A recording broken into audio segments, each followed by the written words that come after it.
Hace escasos 13 días se cumplía el tercer aniversario de la desaparición de la hispanoecuatoriana Natalie Salazar cuando hacía turismo en Perú. Los responsables confesos de la muerte de la joven han sido condenados a 11 años de prisión, pero a día de hoy siguen habiendo muchas dudas en el aire y al parecer cada vez hay más indicios de que algo más pudo ocurrir, algo que no podrá demostrarse hasta que aparezca su cuerpo. Recordemos que los dos imputados tan solo arrojan pistas falsas sobre el paradero del cadáver de la joven que por aquel entonces tenía 28 años. Hoy hablamos con su madre, Alexandra Ayala, para intentar arrojar luz sobre esta desaparición. Alexandra Ayala, bienvenida a Informe Enigma, ¿cómo estás? Muy buenas tardes. Gracias por invitarme a su programa, señor Jorge Ríos. Como ya he dicho, hace apenas 13 días que se cumplió el tercer aniversario de la desaparición de tu hija. Pero háblanos un poco de cómo era ella, cómo era Natalie y qué le llevó a emprender este viaje por Perú. Bueno, es la mayor de mis hijas. Ella salimos del Ecuador cuando ella tuvo 12 años. Regresó a los 4 años y de ahí ya no regresó más. Entonces todavía era niña, no se acordaba mucho del Ecuador y hubo muchos cambios en todos los años que vivimos aquí. Cuando ella regresó ya tuvo 28 años cumplidos, 28 años y 6 días, más o menos cuando ella regresó al Ecuador.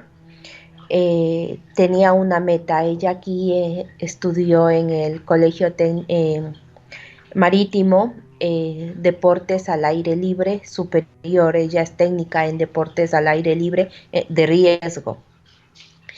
¿Qué pasa? Que para ella era una ilusión comprarse una casa y poner un hotel en el noroccidente de Quito, en Pifo. Es un lugar maravilloso, campo, muy bonito, y quería ella llevar gente española de turismo allá al Ecuador y a demás países de Latinoamérica, pero con la seguridad que debe tener todo turista que va a viajar, que no corra riesgos de robos y todo lo demás. Entonces, para eso ella necesitaba conocer cómo se desarrollaba el turismo en Latinoamérica, en especial en estas regiones que son muy nombradas, la región del Cusco, en Perú, en Chile, Argentina, Bolivia y así muchos países más latinoamericanos. Su ilusión fue esa, entonces fue con ella, con esa ilusión, volver a reconocer Ecuador. Y de ahí viajó al Perú, llegó al Perú el día 22 de octubre del 2017, pasó la frontera peruana, pasó por Piura, Tarapotó y muchas ciudades más, hasta que llegó a Lima, y de Lima pasó ya directo cogió el bus hacia Cusco, que pasó Ica y las poblaciones conocidas para ir a Cusco. En todo este viaje ella fue conociendo gente, fue eh, haciendo amigos, porque era muy amiguera.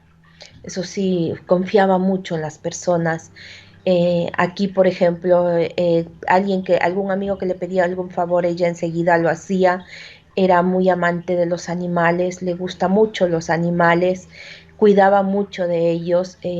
Entonces, a ella era el cariño, para ella era inmenso hacia los animales y también hacia la gente, por eso confiaba muchísimo en todas las personas. Y mi hija era muy confiada. Cuando llegó al Cusco, mi hija llegó el día 23 de diciembre llegó al Cusco, el día 24 salió hacia Machu Picchu, hizo el camino del Inca, luego llegó a Aguascalientes, y el día 25 en la mañana, a las 8 de la mañana ya entró a Machu Picchu. Eh, Ella, cuando nos llamó, lloraba de la alegría, porque decía: mami, papi, decía, la montaña me recibió como yo quería. Y lloraba mi hija de la alegría. Y era feliz, o sea, decía, mami, soy feliz, me recibió la montaña como yo quería, me gusta. Y, y mi hija, o sea, cumplió uno de sus sueños. Entonces regresó el día 25 ya por la tarde a Cusco. Ella se instaló en el hostal donde estaba. El siguiente día había encontrado otra hostal, el Parihuana, donde ella podía trabajar y ver cómo se desarrolla el turismo ahí. Y empezó a trabajar ahí en esta hostal Parihuana. Todos los días hablábamos, todos los días conversábamos. La palabra de ella favorita era hola caracolas, ¿cómo están? Ya cuando escribía eso, ya mi hija está muy bien, gracias a Dios. Ya empezábamos por el WhatsApp con las hermanas, el papá, empezábamos a conversar y todo. Pasaron los días, el día 31, año viejo, nos llamó por videollamada, hablamos. Luego el primero también hablamos y nos comentó que al siguiente día, 2 de enero, el día martes, tenía ella salida, le tocaba el día libre ahí en el hostal y podía subir a este sitio de Maras Moray, las salineras, a conocer, último sitio donde ella podía visitar. Se le acababa también ya la fecha del ticket que ella compró. Así es que subieron dijo mami, no te preocupes, si no me comunico contigo, pues en la tarde apenas llegue yo al Cusco, eh, les llamo y puedo hablar con ustedes. Entonces eso, el día miércoles, o sea, el día martes esperamos, no nos llamó. Dijimos, bueno, no, mañana nos llamarán. Entonces esperamos toda la noche, al otro día miércoles nada. Yo le escribía, mis hijas le escribían, el papá le escribía, todos le escribíamos, pero nadie contestaba. Entonces ya me angustiaba, decía, no, mi hija ya tenía que habernos escrito y mis hijas decían, no, mami, a lo mejor está lejos, no hay internet, y decía, pero no, mami. Y bueno, hasta que ya mi otra hija, la segunda niña, ya también se preocupó, ya era jueves, nada. Viernes había empezado a buscar por todos los hostales, preguntando por internet si no estaba mi hija. Y dio la casualidad que en una de las hostales había estado un chico que mi hija había conocido, también turista, y le dice, mira, yo conozco a Natalie, sé en qué hostal está y la voy a buscar. Desde aquel día hasta el día de hoy vivimos en un calvario, en una agonía, sin saber realmente qué pasó ese día, qué hicieron con mi hija, a qué atenernos, a quién acudir, porque esa es la verdad. 3 años, 8 días de su desaparición. Al principio, cuando nosotros empezamos a buscarla a mi hija, llamábamos de aquí por teléfono a la policía de desaparecidos en el Cusco. Nos dijeron, señora, su hija debe estar drogada en la montaña con el novio, ya aparecerá. Y me dijeron, y ya no moleste más, y me colgaron el teléfono. Cuando llegamos allá el día 11 de enero, ya fue algo, no sé si muchas veces puedo decir abrumador, algo insólito. La policía estábamos nosotros tan resguardados que muchas veces decíamos que qué pasa aquí, ¿no? Que tanta policía detrás nuestro, adelante, resguardados. Llegamos al sitio, justo al mediodía ya llegaron los señores policías españoles y empezaron, ahí nos empezaron a explicar que no sabían si mi hija había salido del Cusco. Nos dijeron que las cámaras del Cusco, el 90% de las cámaras del Cusco no servían, que las cámaras estaban dañadas, cosa que no fue verdad, que con el señor cónsul español ahí en Perú, ahí en el Cusco mismo, ellos fuimos y confirmamos, y el señor, y nos dijeron, señores, aquí está, las cámaras sirven, y estos son los vídeos que la policía se llevó. La primera mentira, ni apenas llegamos el día 11 de enero, fue la primera mentira que les cogimos a los señores policías. Luego, las mentiras que íbamos adquiriendo poco a poco, las pruebas que fuimos poco a poco reuniendo en nuestro primer viaje, ya los pudimos cogerles a la policía, por medio de la policía española, pudimos cogerles a estos dos individuos. Ya el día viernes 12 de enero del 2018, le cogen a un individuo y le sueltan. Al siguiente día, por la prueba del vehículo que nos envía la familia, que la familia que le vio por última vez a mi hija en esta tirolesa, les vuelven a coger a los dos por medio del vehículo, y ahí recién los detienen.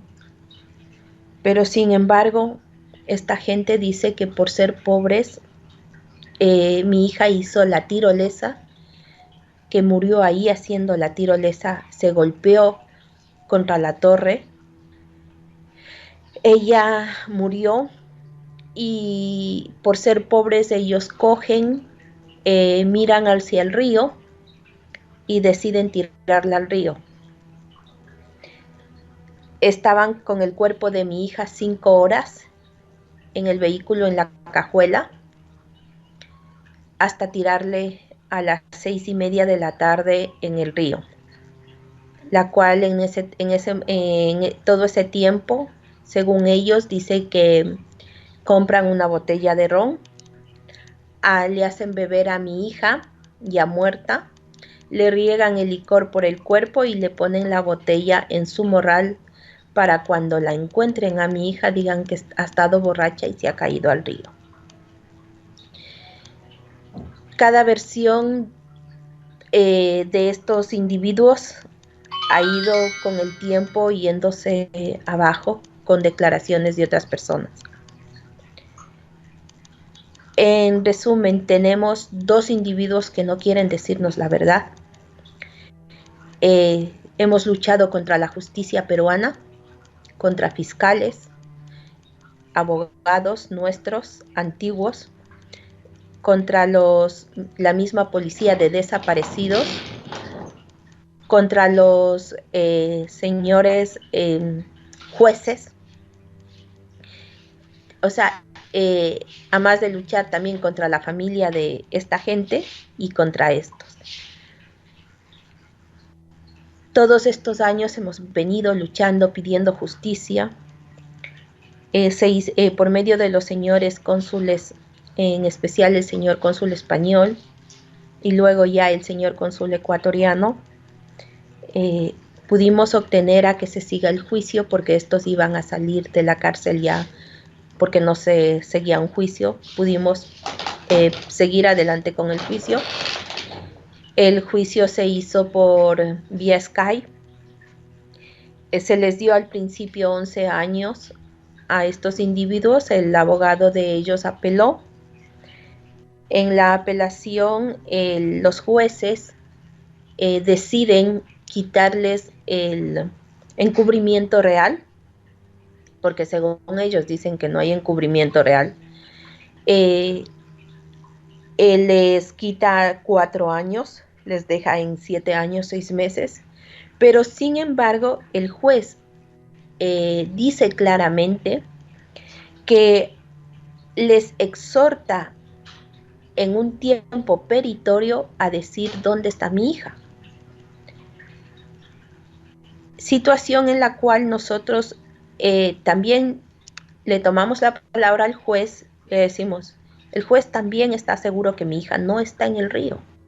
Por eso él les exhorta a decir dónde está mi hija, mi hija, ¿no? A estos individuos. El 31 de diciembre del 2019 tuvimos un encuentro con el señor abogado de estos dos individuos, Herbert Quispe, la cual nos pidió $10,000 para entregarnos a nuestra hija. Tengo un audio, así está hecha la denuncia, le estamos siguiendo un proceso ya. Este audio se ha hecho público y seguimos adelante con en contra de este abogado, porque comete 4 delitos también este abogado. ¿Qué más les puedo decir? Que hemos pedido a la señora fiscal que defendió al último el caso de mi hija. Ella dijo claramente algo que nadie había dicho, y que mi hija estaba en estado de vulnerabilidad. Pero sin embargo, la señora fiscal hoy en día no quiere ir a la casación. Nos ha dejado sin defensa.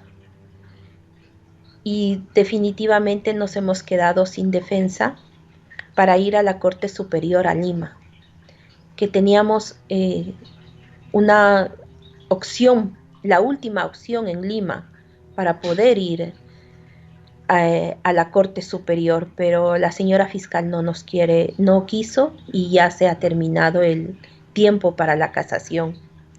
Sabemos que hay una casación, sí, pero por la parte del abogado de estos individuos, por la reparación civil, pero por parte nuestra, por la pena, no hemos podido hacerlo, ya que a nuestro abogado como quien dice, no le compete seguir esta casación. Nos han dejado una sola opción, la última y la que debemos tomar como familia y como que, o sea, no nos queda otra, ir a derechos humanos. Ir a derechos humanos internacional, pedir que nos ayuden a que nos devuelvan a mi hija, a que se haga justicia, y hacer llegar y que escuchen y que vean que mi hija no es la única. Hay cientos de desaparecidos extranjeros entre chicas y chicos. Y eso es lo que quiero, y eso es lo que quiero pedir a todo mundo. Por favor, no somos uno, no somos dos, no somos casos pequeños. Son cientos de familias que han quedado sin sus hijos y han tenido que conformarse con un certificado de defunción de mentira, porque es una mentira lo que ponen en ese certificado de defunción. Hay crímenes ahí. Muchas veces a todos los turistas que van solos y han desaparecido, los han sacrificado como sacrificios humanos para la tierra, pagos a la tierra. Todo esto está sucediendo ahí.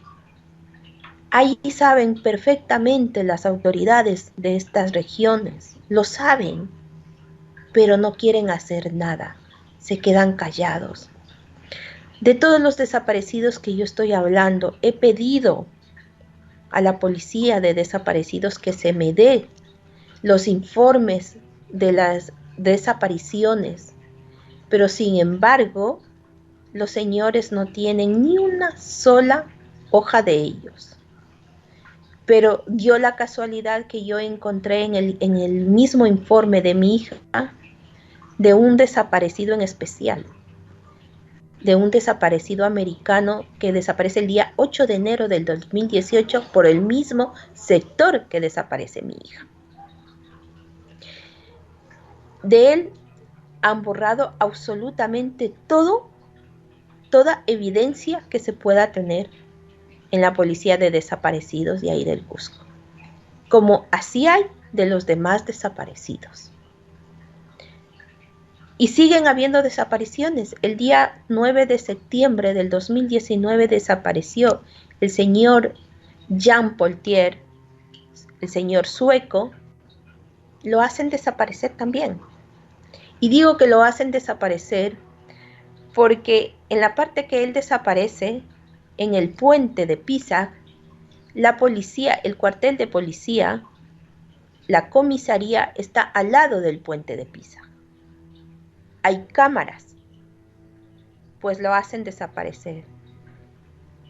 Y también hay otra chica norteamericana que desapareció en Pisac el día 12 de diciembre del 2018, saliendo de la misma hostal de mi hija, del Parihuana.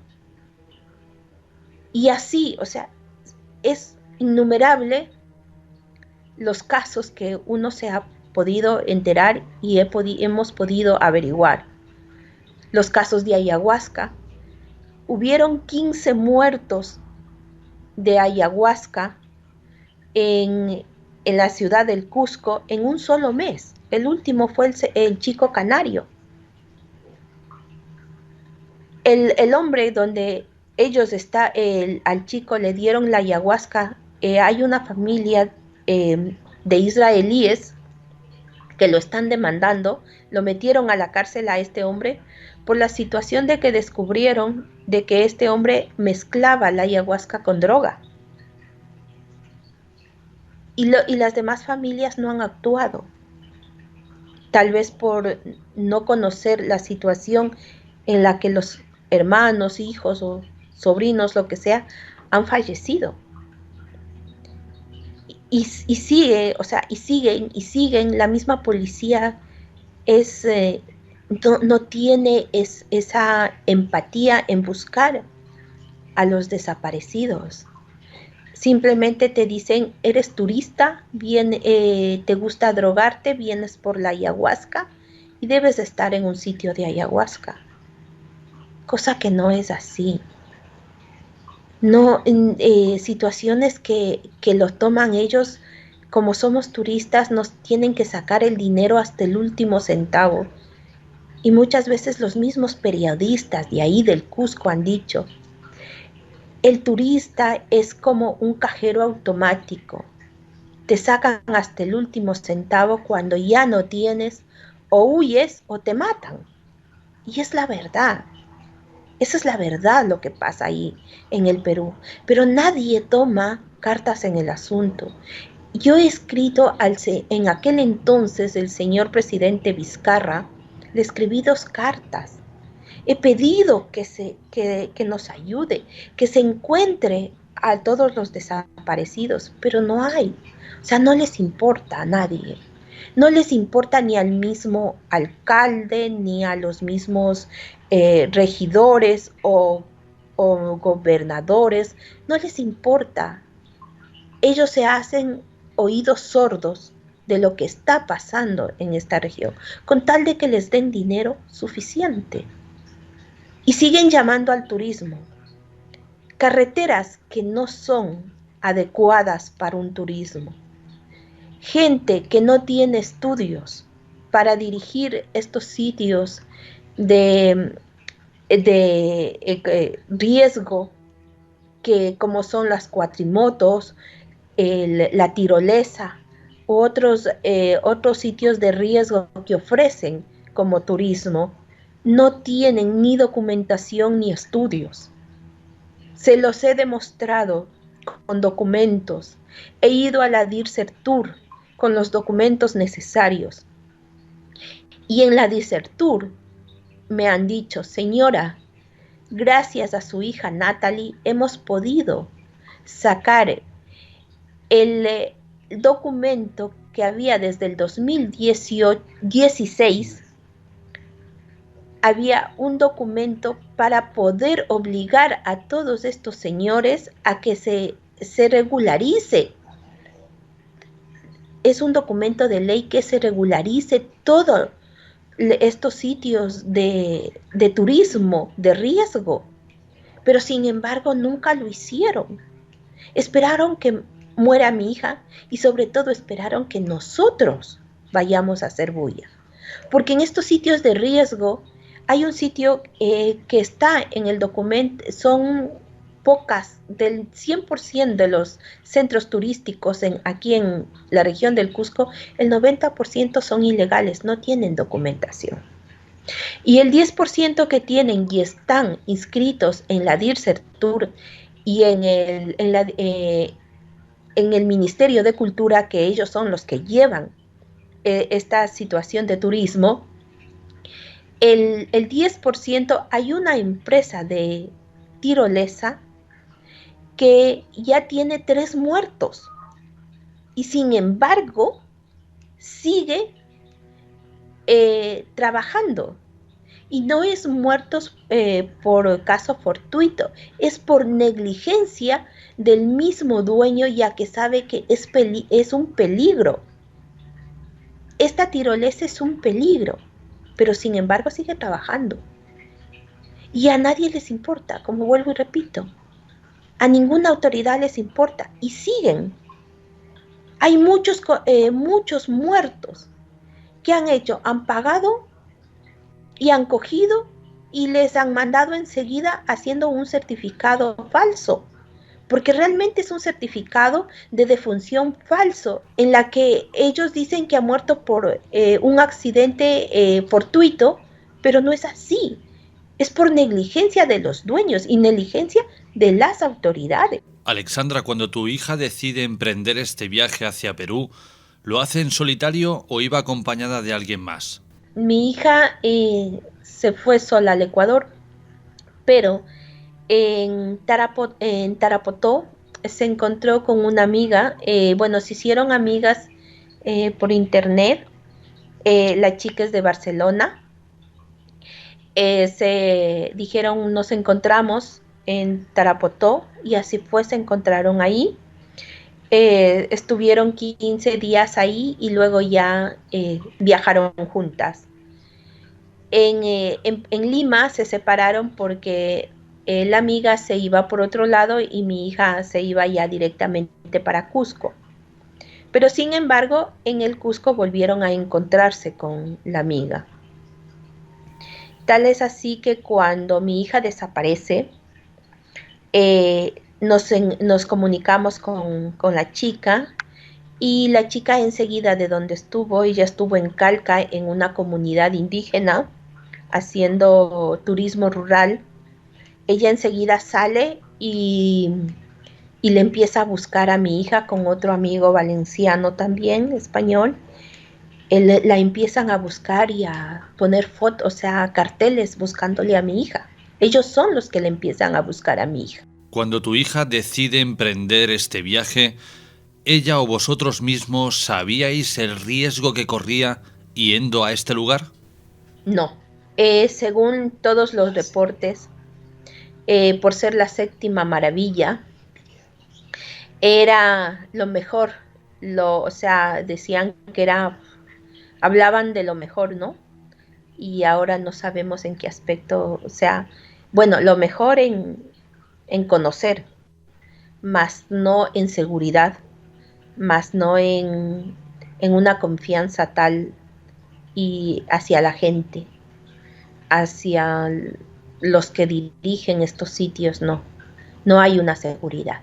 Tanto tú como tu marido habéis estado en aquella zona, habéis estado en aquel río donde estos dos individuos aseguran que arrojaron el cadáver de tu hija. ¿Encontrasteis algo de ella?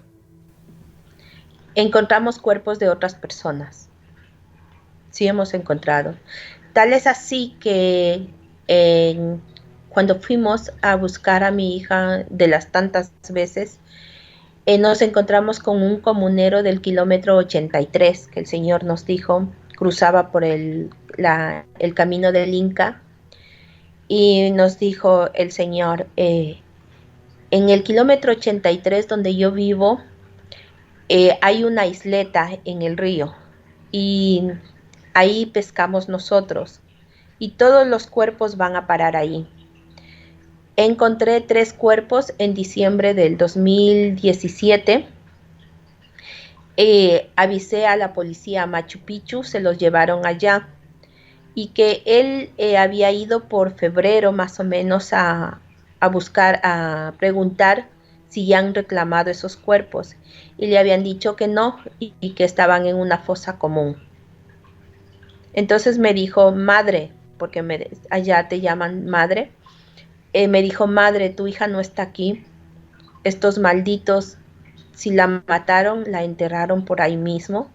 Porque si tu hija estuviera aquí, ya hubiese parado ahí. Y ahí no hay nada. No hay ni ropa de tu hija, no hay nada de tu hija. ¿Alguien os ha devuelto las pertenencias personales de tu hija?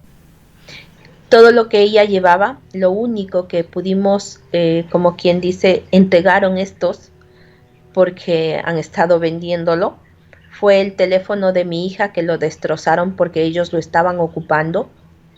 Lo destrozaron y a los 5 meses se encontró el palo selfie en la casa de uno de ellos, de Luzgardo Pilcoamau.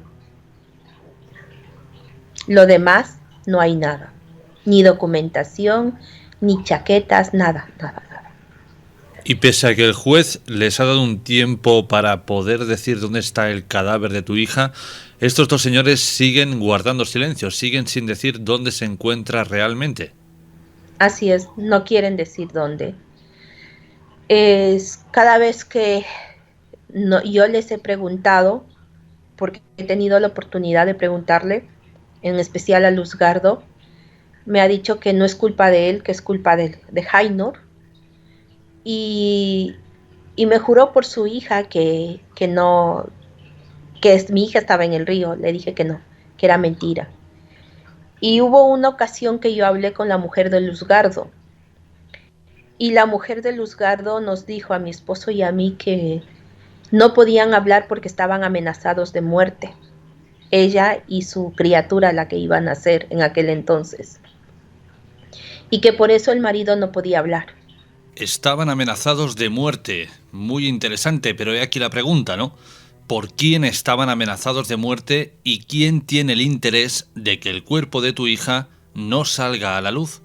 Eso es lo que queremos saber, porque los abogados también saben dónde está mi hija, ya que para pedirnos los $10,000, el abogado pues nos dice que claramente que lo que está escrito en los papeles no es cierto, que ellos tienen su propia versión.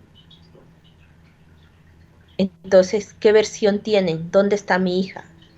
¿Por qué no me quieren decir dónde está mi hija?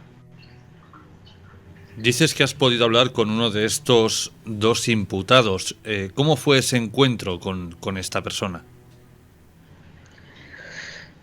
Le miré a los ojos y lloraba. Me pedía perdón. Le dije que no le creía, que sus lágrimas no eran de verdad y que él miente. Y le dije, dime dónde está mi hija. Y me dijo, le juro que le tiré al río. Le digo, no, mi hija no está en el río. ¿Y sabes por qué te digo? Le digo, porque todo lo que uno se tira al río te devuelve. Y mi hija no está en el río. Y de ahí me dijo, no, le digo, júrame por tu hija, por la criatura que vas a tener. Le juro por mi hija. Le dije, muy bien, pero no te creo. El tiempo me dará la razón. pero habla, le dije, porque todo aquí se paga. Y lo único que lloraba y pedía perdón. Como pasó en el juicio, lloran, y, o sea, él es el que más llora y pide perdón, el otro no. El otro es bien seco, no le da igual. Y tal es así que les hicieron una prueba psicológica y psiquiátrica, los médicos forenses de ahí de Lima, y ellos dicen que ellos estaban o sea, conscientes de lo que hacían, no tenían remordimiento y que estaban mintiendo. ¿Crees que estos dos individuos pueden estar detrás de alguna otra desaparición? Sí, así es. Tal es así que el día 13 de enero del 2018, cuando mi esposo estaba pidiendo los vídeos de las cámaras de Maras, que había habido una fiesta el día 2 de enero ahí, en la comisaría, se había acercado un señor morador a decir que hasta cuándo va a haber tantas muertes, violaciones en este sitio, que habían encontrado dos cuerpos de dos turistas. Bueno, ellos conocen los nombres de los barrancos, habían nombrado los barrancos. El uno semi quemado en descomposición, sin documentación, sin nada de valor, y el otro cuerpo también en descomposición igual, y que otra chica había cruzado, es un parque pequeño, es un pueblo pequeñito, había cruzado gritando, pidiendo auxilio de que le habían robado, y los taxistas de Maras los que la querían violar, que no recuerda si era argentina o era chilena la chica. Y que eso no es lo único, o sea, que va sucediendo cada vez y cuando, que desde que se abrieron o sea, se puso estos taxistas de Maras para llevar al turismo, lo único que les ha llevado son violaciones, robos, muertes, y muchas muertes más que me dieron a mí. Me dieron los nombres de gente que ha desaparecido y que no las han vuelto a encontrar por culpa de Mario Mesa, Aucapuma, el dueño de esta tirolesa, que después descubrimos que él es el que manda, él es el que paga para que se haga todo lo que él quiere ahí en este pueblo. ¿Por qué creéis que no revelan el paradero del cuerpo de tu hija? Quizá porque podría dar una vuelta al juicio. Ahora mismo, si no me equivoco, y usando la terminología de España, están acusados de homicidio imprudente. Quizás si se encontrara el cadáver ya sería un asesinato puro y duro. Sí, si es que está muerta mi hija, sí. Porque Jainor Wilka, cuando lo cogen, él tiene todavía el golpe que en el lado, en la ceja derecha, sí, en la ceja derecha tiene un corte que el mismo fiscal al principio decía que era con algo contundente que se le habían dado. Tiene un golpe en el hombro izquierdo que le habían dado. Y lo que no consta en los informes médicos es los arañazos en el cuello. Eso no consta. Según lo que relatas o cuentas, al parecer, tu hija seguramente se intentó defender. Sí, sí, mi hija se defendió. Conociéndola, mi hija se defendió. Se defendió, ella llevaba zapatos de trekking, unas botas Panamá, que se compró en Lima, y a lo mejor le dio hasta con el palo selfie en la ceja. Entonces mi hija sí se defendió, y los arañazos del cuello, que no, los médicos, el médico forense, según lo que dijo el médico forense, es que no podía poner eso porque como ya habían pasado 11 días desde lo que pasó, A lo mejor él puede decir que se ha hecho en otro sitio y todo lo demás, pero le dijimos, a ver, pueden hacerle un análisis, un médico, un dermatólogo legal, para saber qué tipo de arañazos son, pero no lo hicieron.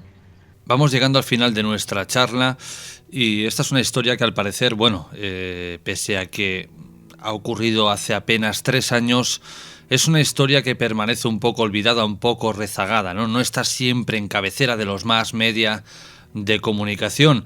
Alexandra, ¿qué pedís a las autoridades ecuatorianas y españolas? ¿Cómo os pueden ayudar? Bueno, yo pido tanto a las autoridades de Ecuador como a las autoridades de España que por favor, no es un caso más, no es un caso aislado, es una chica que está sacando a la luz todo lo que está pasando y tal es así que recuerdo las palabras de el delegado de, del consulado británico que me dijo, Alexandra, tu hija es el hilo, el lente, para que se sepa la verdad de lo que está aquí pasando. Por medio de ella va a salir a la luz todo lo que está pasando aquí. Me dejó fría, pero esas fueron las palabras del señor delegado de Gran Bretaña. Pido que por favor me ayuden no solamente a buscar justicia para mi hija, sino para los demás españoles que han fallecido allí, que han desaparecido allí, porque hay una chica también desaparecida en 1989 que nunca se la llegó a encontrar. Desde ahí vienen ya las desapariciones y desde hace muchos años atrás. Por favor, necesitamos que los gobiernos se apersonen para que no dejen que los vayan a ciegas sin saber lo que está pasando ahí, que se tomen las precauciones necesarias, que no solamente promocionar, veamos por la vida de las personas, de todas las personas. Digámosle lo que están pasando, que si, bueno, ya después de advertirlos corren el riesgo, pues ya no es culpa del gobierno, pero en este caso no debe omitir lo que está pasando ahí. Como también pido a los señores periodistas que por favor, por medio de ellos, de todos ustedes, se comunique, se dé a conocer lo que sucede aquí y lo que puede correr en riesgo. Muchas veces la gente, y hasta digo por mi hija, dicen, no, a mí no me va a pasar. No es así. No es así. Y les pongo un ejemplo muy, muy grande de Carla Valpeos, la chica americana invidente. Ella ha viajado por todo el mundo, ha estado en los países de conflicto, ha estado en guerras y nunca le pasó nada a Carla. Pero sin embargo llegó acá a conocer y la hicieron desaparecer. Una chica que ha viajado sola, es invidente, pero ha viajado sola y jamás le pasó nada. Y acá la hicieron desaparecer. Por eso quiero que por favor, esto no es, no soy loca, quiero que por favor me entiendan, no estoy loca, no me invento, tengo pruebas de todo lo que nos ha pasado a mi esposo y a mí, de todos los cuerpos que hemos encontrado mientras hemos buscado a mi hija, que nadie se ha preocupado en encontrarlos. Pero por favor, no vayan. Y si van, por favor, vayan seguros, con más gente. Hay muchos ejemplos. Vean las noticias internacionales, vean las mismas noticias y del Correo El Cusco. Ahí les sale todo lo que está pasando ahí. Ahí les sale cuánto peligro, cuántos turistas han muerto. lo que en estas temporadas, cómo caen los ríos, se caen las montañas de las lluvias que hay y muere la gente y han desaparecido. Desaparecieron 76 turistas el año pasado.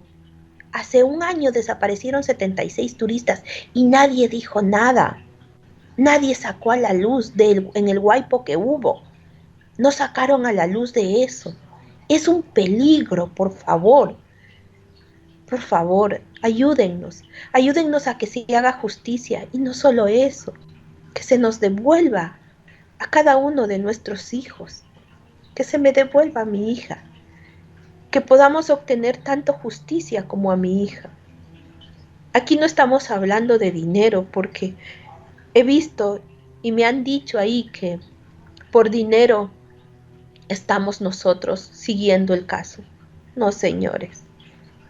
Un hijo, el dinero no le devuelve. El dinero no le devuelve el abrazo, los besos, el que te moleste o el que te riña o el que te grite, lo que sea. No te devuelve el dinero, no te devuelve nada, no te devuelve la alegría. Lo único que quedas es destruido y eso nos han dejado a nosotros destrozados, a toda la familia. Y mil gracias por esta oportunidad y por dar a conocer el caso de mi hija, que es uno de los miles de casos de desaparecidos y que nadie hace ente a esta situación. Nadie quiere dar a conocer lo que realmente se vive y lo que realmente pasa en estos sitios turísticos. La séptima maravilla del mundo, sí, donde vas a morir, donde te matan, donde te sacrifican, donde te desaparecen, te venden, porque ahí también la trata de personas, la trata de blancas. Es tremendo. Alexandra, mil gracias por haber estado hoy en nuestro espacio, haciéndonos partícipes de la historia de tu hija y bueno, también para que no quede olvidada, y espero que dentro de poco podamos volver a comunicarnos y en este caso con buenas noticias, ¿no? Que haya aparecido el cuerpo de tu hija. Muchas gracias, mil gracias por esta oportunidad, mil gracias a todos, mil gracias a su emisora y a todos los que integran, les agradezco infinitamente. Un abrazo y hasta otra ocasión. Igualmente, muchas gracias.